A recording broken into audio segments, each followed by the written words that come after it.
사건의 이면을 들여다보고 깊이 있게 파헤쳐보는 시간입니다. 추적 20분 오늘도 두 분 나와 계십니다. 먼저 박지훈 변호사님 안녕하세요. 네, 안녕하세요. 그리고 한겨레신문 김한 기자님 안녕하세요. 네, 안녕하세요.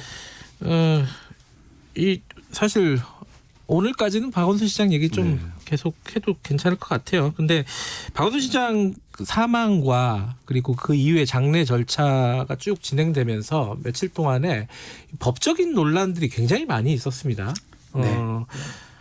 뭐 일반 사람들에게 친숙한 뭐 그런 법적인 용어들도 있지만은 또 처음 듣는 얘기들도 있고 이게 뭔가 싶은 것들도 있고 뭐 그런 얘기부터 좀 시작을 해보죠. 그렇죠. 일단은 이 서울특별시장 그러니까 서울시가 주관하는 장례로 치러지지 않았습니까? 그렇죠. 이 부분에 대해서 집행금지 가처분 신청을 냈어요. 그 강용석 변호사가 있는 곳이죠. 그 가로세로 연구소. 인터넷 채널이죠. 예, 여기서 이제 가처분 신청을 냈는데 법원이 각하를 냈습니다. 이 각하가 뭐고 각하의 이유는 뭐고 이런 것 약간 좀 설명을 듣고 시작을 일단은 해보죠. 가처분이라는 건 뭐냐면 본안 소송까지 시간적 여유가 없을 때 미리 제기하는 거. 미리 이 사람들이 본안성 낸 거죠, 그러면. 예. 원래는 내야 되는데 아마 냈는지 확인은 안 되고 있습니다. 그래서 5일장이 다 치러지면 소송의 의미가 없습니다. 그래서 치러지기를 막기 위해서 그 서울특별시장에 대해서 집행하는 것을 미리 막는 거를 가처분 신청이라 그러고요. 네. 그 가처분 신청이 넣었는데 최초 각하가 됐습니다. 각하 기각 인용 세 가지거든요. 인용은 받아들이는 거고 네. 기각 각하는 안 받아들이는 건데 각하는 쉽게 말하면 요건을 갖추지 못해서 본안에 올라가지도 못한 거예요. 링에 오르지도 못하고 떨어지는 걸 요건이 안 됐다. 각하라 그러고 링에 올라갔는데 이제 해당하지 않는다라면 기각이라고 표현합니다. 근데 첫 번째 이게 각하가 됐습니다. 왜 각하가 됐냐면 이런 거 지금 이 강용석 변호사 입장에서는 이 주민 청구의 일환으로서 이걸 했다고 얘기를 하는데 주민 청구를 하려고 그러면 감사 청구를 먼저 한 다음에 이 조건을 제기를 해야 됩니다. 근데 감사 청구 안 했죠. 바로 이렇게 가처분 신청을 했기 때문에 조건을 다 갖추지 못하고 재판 신청을 한 거라고 봐서 각하를 한 거고요. 또다시 지금 감사 청구를 제기한 다음에 다시 가처분을 한다고 하는데 이것도 각하가 될 거예요. 서울특별시장 끝나버렸어요. 연결식 다 해버렸죠. 그렇죠. 이거는 뭐 어떤 식으로 결론을 내리든 별로 이렇게 아니 못합니다. 아예요? 소의 요건이 없습니다. 뭐 이미 종료가 됐기 필요가 때문에 없어요. 끝난 사건 이익이 없기 때문에 그래서 또다시 각하가 될 가능성이 높고요. 어쨌든 간에 일단은 이 강용석 변호사 측에서 넣은 이 집행정지 신청은 받아들이기는 어려운 상황입니다. 그러면 주민소송을 그러면은 이게 본안소송일 거 아닙니까? 그렇죠. 그 주민소송을 하게 되는 거예요? 어떻게 되는 거예요 지금? 근데 그 주민소송의 일환으로서 했다고 하는 거거든요. 했는데 그러려면 감사 청구를 먼저 하고 들어와야 됩니다. 그렇기 때문에 사실은 요건을 갖추지를 못한 것입니다. 감사 청구는 그 사후에 이제 그 각하되고 나서 하긴 했다고 하는데 그럼 하고 이제 소송을 벌이겠다는 거 아니에요? 네. 그러면은 그거는 이제 앞으로 시간이 계속 걸리겠죠. 만약에 소송을 한다 그러면 그 비용 같은 거 소송을 할 수는 있을 것 같아요. 이 비용을 왜 서울시에서 특별시장으로 함으로써 돈을 들였냐. 근데 이제 그 장례 관련된 얘기는 이제 더 이상 못 하겠죠. 장례가 끝났기 때문에 그 비용 청구는 할 수는 있다 이렇게 보입니다. 근데 이게 딱 떨어지는 뭐 이렇게 조항이 별로 없다면서요. 이걸 서울시장으로 할지 뭘로 할지 이게 그러니까 서울지자체장 같은 경우에는 장례를 어떻게 치러야 되는지에 대해 정확하게 기술이 안 돼 있어서 그러니까 장관에 준하는 것으로 했다라고 이제 지금 설명을 하고 있는데 이 논란 같은 경우에는 실질적으로 어떤 내용이 있다라기보다는 이 장례 자체를 정쟁화하는 그래서 그거를 통해서 가세현이 자신들이 추구하는 모종의 이익을 거두기 위해서 이거를 의도적으로 쟁점화하고 이슈화 했던 게 아닌가라는 생각이 들고요. 그러니까 뭐 지금 말씀하신 대로 굉장히 좀 요건이 안 된다라고 법원은 판단을 했는데 설령 그런 것들이 받아들여진다고 하더라도 이것이 어떤 공익적 목적이 있는가. 이미 장례는 말씀하신 대로 내용적 시기적으로 봐도 끝났고 그다음에 이 장례 박원순이라고 하는 인물을 이 사망한 이후에 벌어진 일련의 상황들에서 이 장례가 과연 소송을 할 만큼 뭔가 어떤 공익적인 이유가 있는가 뭐 이런 부분들에서 생각해 보면 좀 이건 전형적으로 좀 정쟁화한 게 아닌가 이런 생각이 듭니다. 좀 안타까운 것 같아요. 일단은 죽음이고 뭐 이게 무죄 추정의 원칙이기는 하지 않겠습니다. 일단은 확정된 바가 없는데 이게 뭐 특별시장으로 할지 안 할지 그 결정에 대해서 집행정지를 넣고 만약에 이게 받아들여진다면요. 재판의 목적은 이기기 위해서 하는 거가 크지 않겠습니까? 그러면 이 장례가 중단이 됩니다. 그 상황에서 그게 말이 됩니까?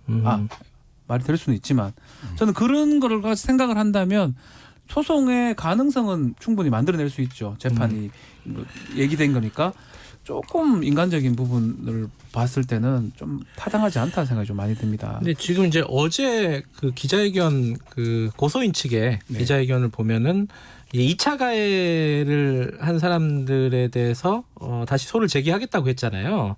근데 이제 그거가 또 이제 약간 병립되는 건데 이 박원순 시장 고 박원순 시장과 관련해서도 여러 가지 명예훼손적인 상황들이 벌어졌어요. 이 부분도 법에 따라서 엄중히 조치하겠다. 이게 이제 장례위원회 쪽의 얘기입니다. 이게 이제 어떤 일들이 벌어졌길래 이런 얘기가 나오는 거예요? 지금 뭐 SNS나 인터넷상에는 고인이 된 이제 박원순 시장과 고소인 모두에 대한 어떤 뭐 조롱과 비난 그리고 비판이 같이 있는 상태입니다. 그래서 굉장히 좀 이 이슈가 굉장히 여러 가지 갈등과 이제 충돌을 좀 불러일으키고 있는 상황이고요. 일단 박원순 시장의 명예를 훼손하지 말라라고 얘기하는 측은 아직 사실관계로 확정된 것이 없고 무언가를 전제할 만한 것을 확인할 수 없는데 이미 어떤 사실이 있었던 것처럼 전제하고 얘기하는 것은 사자에 대한 명예훼손이 될 수 있다 이런 이제 주장을 하고 있는 거고요.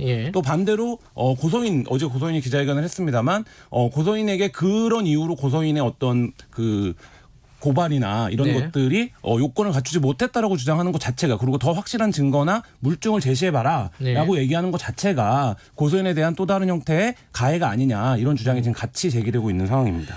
저는 한 가지 좀 의아했던 부분이 이게 장례식 그러니까 병원이나 이런 데 앞에서 이렇게 막 노래 틀고 춤추는 사람들까지 있었더라고요. 이런 거는 법적으로 어떻게 이게 제지가 안 됩니까? 장례 방해죄 같은 게 있긴 합니다. 형법에. 있어요?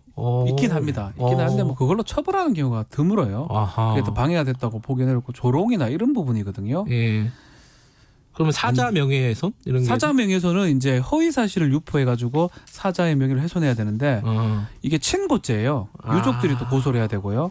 지금 진성준 의원이 얘기했던 사자 명예훼손 이 부분은 법적인 의미의 사자 명예훼손 죄가 아니고 좀 그냥 윤리적인 의미의 사자 명예훼손 하지 말라. 근데 법적으로 봤을 때는 허위 사실을 적시해서 사자의 명예를 훼손해야 되는데 허위인지 뭐 진짜인지 이건 지금 가리기가 좀 어려운 상황이에요. 그러기 때문에 그 법적인 부분까지 얘기하기는 좀 어려운 상황이죠 지금. 전두환 전 대통령이 지금 사자 명예훼손 그거 정확하죠. 재판을 받고 있는 완전 거죠. 허위 사실을 유포한 거거든요. 그 책을 통해서. 그렇기 때문에 그거는 사자 명예훼손죄가 성립하는데 이거는 이제 법적인 의미에서는 아직 아니다 이렇게 생각이 듭니다.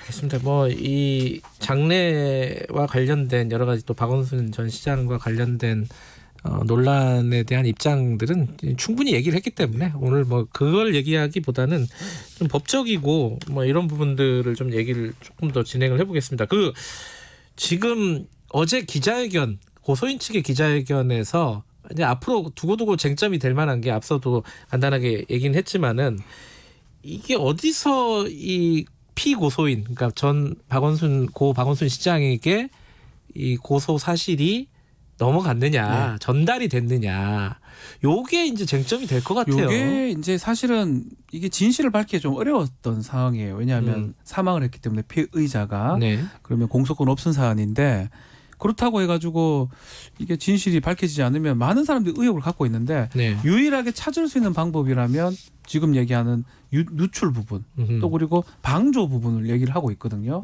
특히 유출 부분은 시간상으로 봤을 때 상당히 급박합니다. 7월 8일 날 고소인 조사를 하고 7월 9일 새벽까지 그 조사를 받고 갔는데 7월 9일 오전에 박 시장이 어떤 얘기를 하면서 나간다. 실종이 된 상황이거든요. 외출을 한 거죠. 그러면 조사 상황이 바로 얘기가 됐던 걸로 보이거든요. 근데 경찰청 입장에서는 청와대에 보고한 바는 있지만 서울시나 다른 데 알린 바는 없다라고 얘기를 하고 청와대도 마찬가지고요.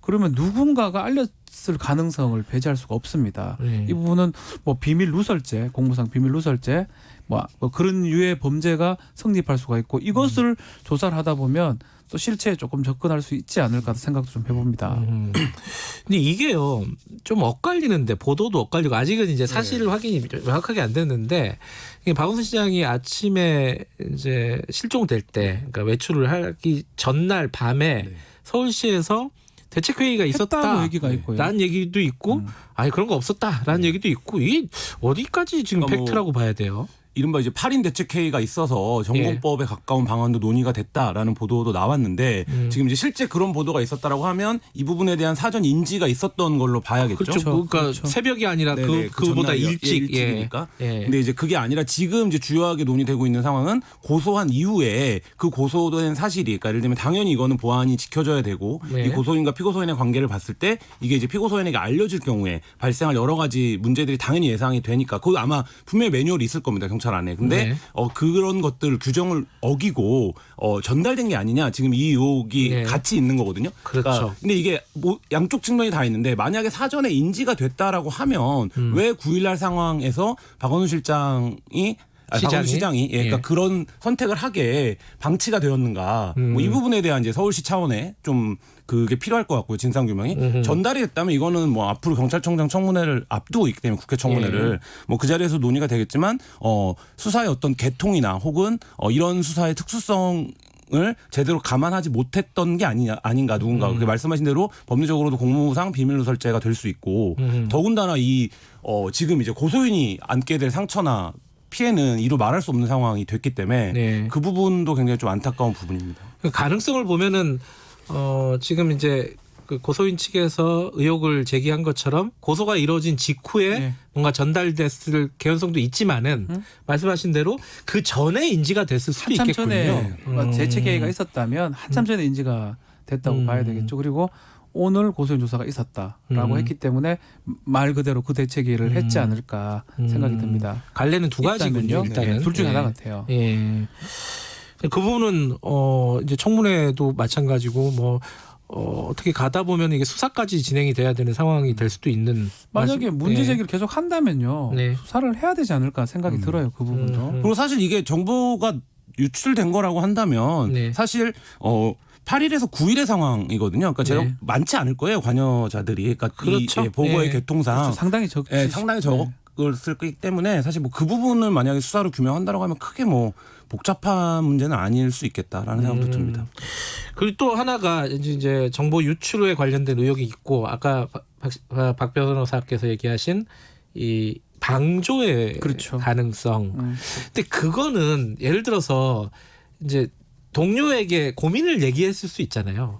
근데 그것까지 방조라고 볼 수 있나요? 어떻게 봐야 법적으로는 되나요? 어렵습니다. 법적으로는 사실이 상관이면은. 어렵습니다. 상관. 사실은 예. 의무를 부과하는 게 몇 개 없어요. 예전에 뭐 지금도 그렇지만 국가보안법상에 뭐 불고지죄 예. 범인을 발견했을 때 어떤 범죄 사실을 국가보안법 얘기를 들었을 때 수사기관에 신고할 의무를 부과하고 있거든요. 네. 그런 범죄를 제외하고는 이거를 꼭 신고하거나 그 범행을 막기 위해서 할 의무는 사실 없습니다. 그래도 그걸 한다 해가지고 방조가 되려면 범행 전에 뭔가 정신적 뭐 신체적 기여를 해줘야 됩니다. 근데 범행 이후에 그 얘기를 들었을 때 그거는 방조가 아니고 신고를 해야 되냐 말아야 되냐 이런 부분이거든요. 그렇기 때문에 법리상으로 쉽지는 않습니다. 다만 지속적으로 계속 되고 있었기 때문에 그게 이제 중간중간에 얘기가 됐는데 계속 무마했다면 그거는 방조의 가능성이 있는 거거든요. 그 측면으로 아마 조사나 이런 것들을 해달라고 요청하지 않을까 생각이 듭니다. 요건 이제 서울시 차원이라든가 인권위 차원이라든가 이런 쪽에서 아마 조사, 이건 수사 상황은 아직 모르겠고. 그렇죠. 조사죠, 조사. 네, 조사 정도. 근데 너무나 이게 실체적 진실 관련해서 고소인 측도 마찬가지고 피고소인 측도 마찬가지고 예. 이게 좀 밝혀지기를 다 바라는 것 같아요. 국민들도 좀 그렇고 오히려 그렇기 때문에 그냥은 어려워요. 공소권 없음 사안이기 때문에 예. 그 사건만 봤을 때는 다른 식으로 이렇게 밝혀진다면 방조라든지 아까 말했던 누설죄 그쪽으로 이제 보지 않을까. 뭐 저는 개인적으로 그렇게 좀 생각이 듭니다. 예. 근데 이게 사실은 오거돈 전 시장 그리고 안희정 전 지사 뭐 세 번째입니다. 이 광역단체장.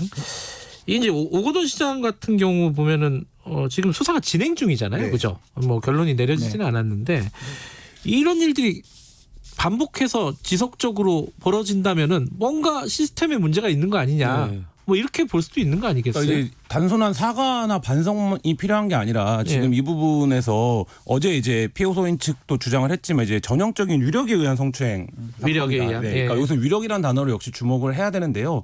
그러니까 이 부분이 뭐냐라고 하면 이제 어떤 동등한 관계에서도 이런 부분들이 굉장히 신고하거나 용기를 내서 나서기가 어려운데 위계관계 있을 경우에는 더 어렵다라는 거죠. 그리고 지금 세 건의 사건이 모두 어떤 비서라고 하는 하급 그러니까 예를 들면 상관에 비해서 하급직 공무원들 대상으로 여성을 대상으로 벌어진 일이라고 한다면 이런 부분들에 대해서 전수조사나 혹은 이런 부분들을 감시하고 모니터링하는 별도의 기구 이런 것들이 필요한 것이 아닌가 이제. 그러니까 왜냐하면 이게 워낙에 그러니까 어제 이제 피해 호소인의 호소에서도 드러났지만 서울시장이라고 하는 자리가 워낙에 유력적인 자리이기 때문에 내가 이 얘기를 한들 무슨 반향이 있겠는가라는 생각을 당연히 개개인은 할 수밖에 없기 때문에 그런 부분을 고충을 들어주는 통로를 정례화하고 상설화하는 게 이제 좀 필요하지 않은가 이런 생각. 그 이미 있지 않았어요, 그거? 뭐 있죠. 서울시도 사실 있고 하죠. 뭐 서울시는 젠더 특보까지 있었던 기구니까. 근데 뭐 그런 부분에서 개개인의 성찰과 반성이 일단 전제가 돼야겠지만 어쨌든 지금 상황에서는 사건이 드러났을 때 우리가 충격과 공포를 받는 걸 넘어서는 뭔가 대책이 필요한 게 아닌가 이런 생각도 듭니다. 개인적인 범죄라고 봐야 됩니다. 이거는 뭐 일단은 지자체장 모든 사람이 일하고 있다 이렇게 볼 필요는 없을 것 같고요. 개인적인 범죄이긴 한데 계속 얘기하지만 창구라는 통로가 없었다는 게 좀 안타까운 것 같아요. 그런 것들이 지금 만들어놨는데 유명무실했던 거거든요. 특히 그 코앞에서 일어나는 거잖아요. 제일 높은 사람 바로 밑에서 일어난 거기 때문에 그런 부분을 제도적으로 좀 다시 좀 봐야 되지 않을까 생각이 듭니다. 좀 차분하게 사안을 바라볼 시기가 되면은 이런 어떤 시스템을 다시 한번 만드는 그런 대안을 뭐 국회에서 논의할 수밖에 없겠죠. 이 부분은 그죠? 국회에서 해야 되겠죠. 뭐 법을 만들든지 입법적 조치를 취하든지요. 알겠습니다. 오늘 말씀 여기까지 듣죠. 고맙습니다. 감사합니다. 박지훈 변호사님 그리고 한겨레신문 김한 기자님이었습니다. 김경래 최강시사 듣고 계신 지금 시각은 8시 47분입니다. 이 시각 교통